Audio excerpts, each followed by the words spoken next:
接下来我们要去的这个国家，在地理位置上，它应该是全世界离海洋最远的一个国家。这个应该就是哈萨克斯坦。对，哈萨克斯坦是全球最大的内陆国，而且有一个很有意思的知识点，就是据科学家推测，世界上最早的苹果树就是长在今天哈萨克斯坦最大的城市阿拉木图周边的。还有个更耳熟的名字，和阿拉木图之间有着一段难解的缘分，也是我们今天要讲述的这个故事的主人公，那就是人民音乐家冼星海先生。黄河大合唱是在中华民族最艰难的时候给予了我们无穷的力量。是的，但是可能很多人并不知道，冼星海先生人生的最后时光实际上是和哈萨克斯坦紧紧联系在一起。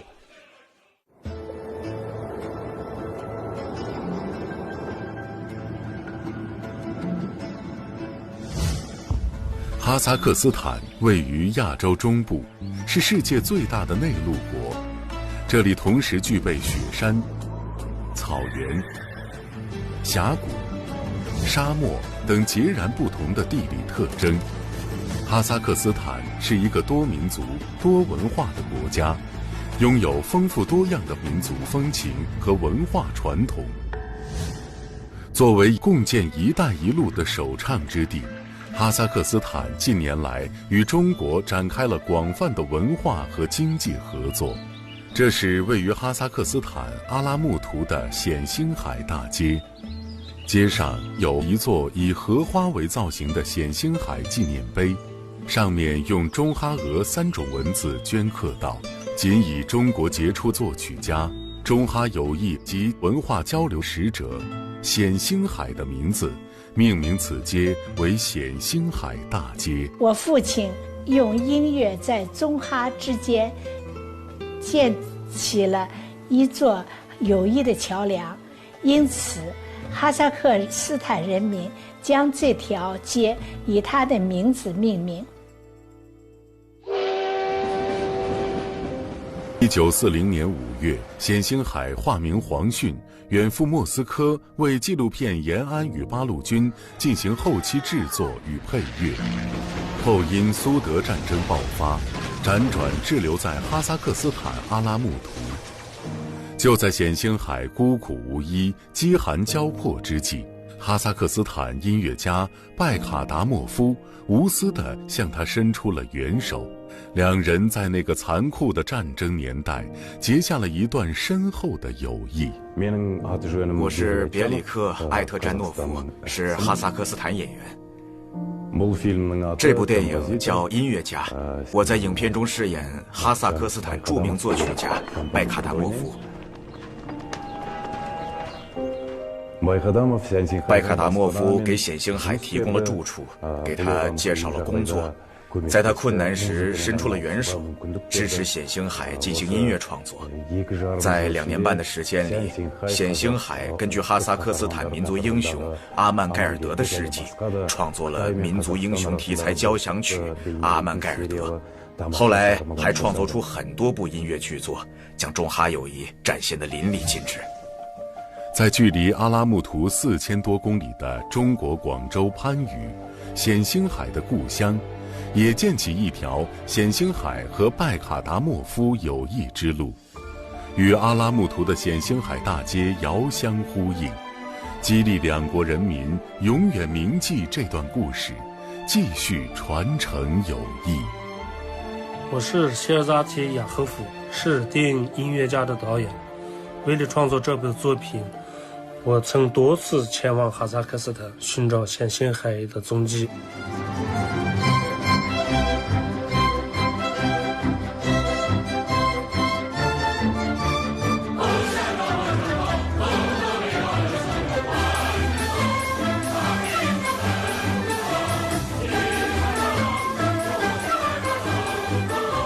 2017年，中哈两国正式签署中哈电影合拍协议，而音乐家成为此协议签署后的启动项目和首部作品。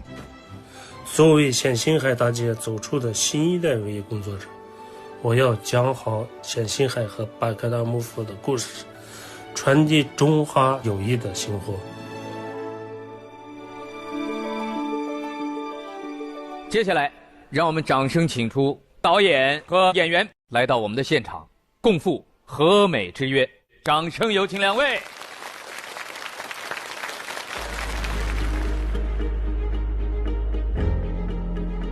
听战火中的交响，讲两位音乐家的患难之夜。осы белгілі оқиғаны айта отырып, Қытай мен Қазақстан арасындағы достық ұрпақтан ұрпаққа жалғаса берсін.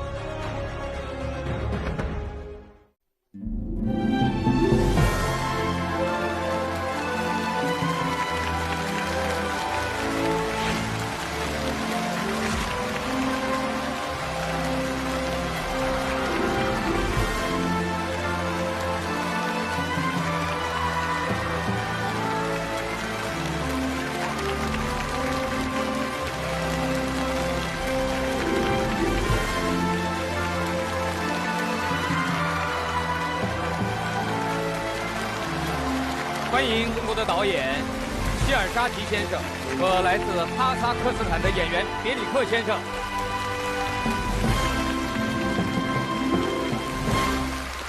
欢迎您，欢迎您，两位请坐。关于冼星海先生的故事，我们邀请到了冼星海先生的女儿冼妮娜女士，但是因为身体原因，她没有办法来到现场，我们将通过连线的方式和冼女士来沟通和交流。冼老师您好，我是小萨，又见面了。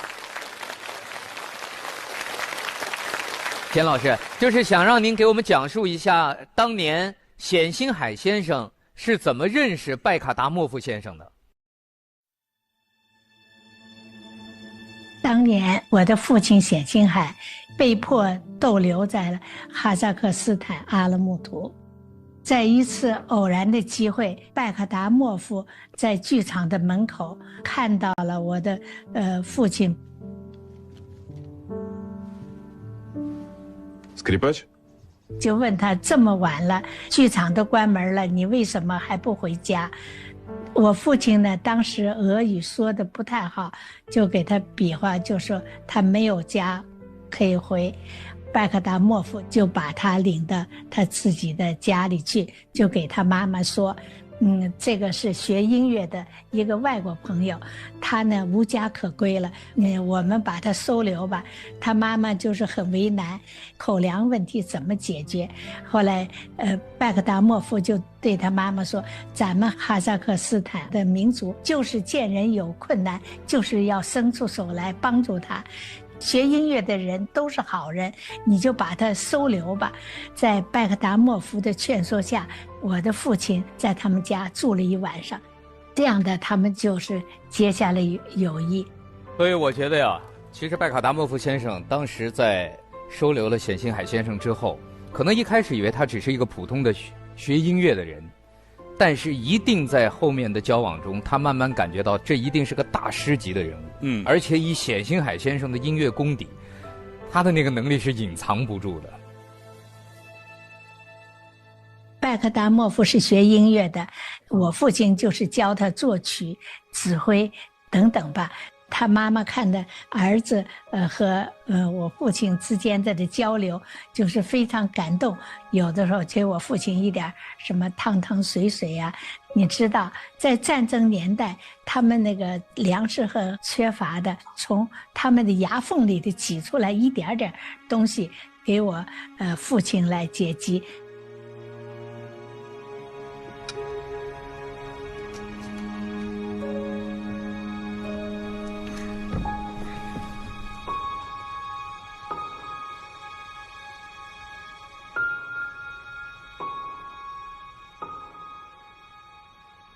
拜克达莫夫他姐姐达纳什有一个女儿，就是音乐家电影里头的卡利亚。卡利亚呢生病的时候没有钱来买药吃药，又得了麻疹，达纳什在院子里就对那邻居哭，哎呀，你们救救我的女儿吧，她要死了。我父亲看到这个时候，就把自己的手表啊、毛衣啊等等就拿出去，就是变卖，以后呢，就给他们来节济。所以卡利亚就写了一本书，就是说，人民音乐家冼星海在哈萨克斯坦的日子，这个里头就说，就是视他为女儿的一个中国人是谁呢？就是冼星海。Мама, можно я буду Хуаншуна называть Коке? Коке у нас называют самого близкого, родного человека. 我的父亲吧，就把她作为自己的女儿似的来对待。在我们见面的时候，卡利亚跟我说，他从小没有得到父爱，你的父亲冼星海就觉得从他的身上得到了一种父爱。今天我见到你，我要把这个父爱还给你。他就非常非常的就是亲切的就抱着我，他说：“亲爱的妹妹，希望你生活得更好。”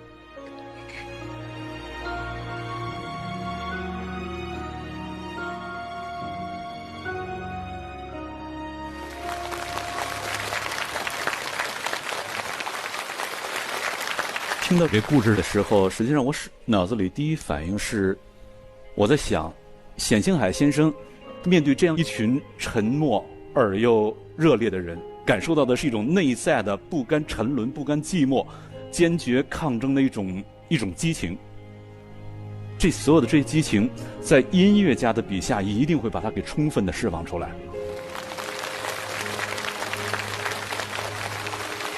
也希望您像卡利亚姐姐给您的祝福那样，带着最多的爱，带着最多的幸福，保重身体，健康长寿。谢谢，谢谢冼老师给我们分享您的故事。所以我在想，您拍这个故事的时候，简妮娜女士、卡利亚女士，应该您都非常熟吧？对，音乐家冼星海先生的这个经历呢，记载几乎是没有。我们去哈萨克斯坦达纳市的女儿卡利亚，当时是83岁，她很热情地接待我们，也听说这个拍冼星海电影，她很激动。最后我们把这个影片完成，在电影首映式，我们剧组把卡利亚接到北京，一起看这部电影。我就观察他们，电影放映5分钟以后，冼妮娜和这个卡利亚就是开始擦眼泪。后来卡利亚慢慢起身，到侧幕放声的大哭一场，哭了好像3分钟左右，又回到座位上。那时候我的心就塌下来，就是他们觉得见到他的冼星海爸爸，见到了这个真实的冼星海爸爸。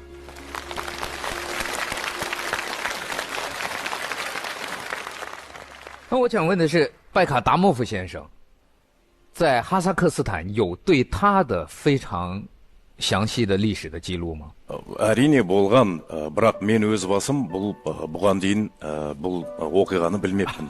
Тура жаңа қазір Нина апай қалай тебіреніп бүкіл басынан өткерген оқиғасын айтып бергесін, тура сондай әсерде болды. Көзіңе жас үйірмелеу, жас шығармай мүмкін емес оны оқу. Қанша мыңдаған адамның қасынан өтіп, неге Сенсенхайдың қасында тұрып, неге Сенсенхаймен дос болды, неге соны үйіне алып келді? Сол сұрақ мені мазалады. Мен ойлаймын, актер ретінде Бақытжан Байқадамов Сенсенхайдың көзінен өнер жалынын көрді, өнер отын көрді. Оларды табыстырған музыкаға тілдің керегі жоқ. Олар кездескенде бір-бірімен дос болмауы мүмкін емес еді. 艺术就是人类最相通的情感。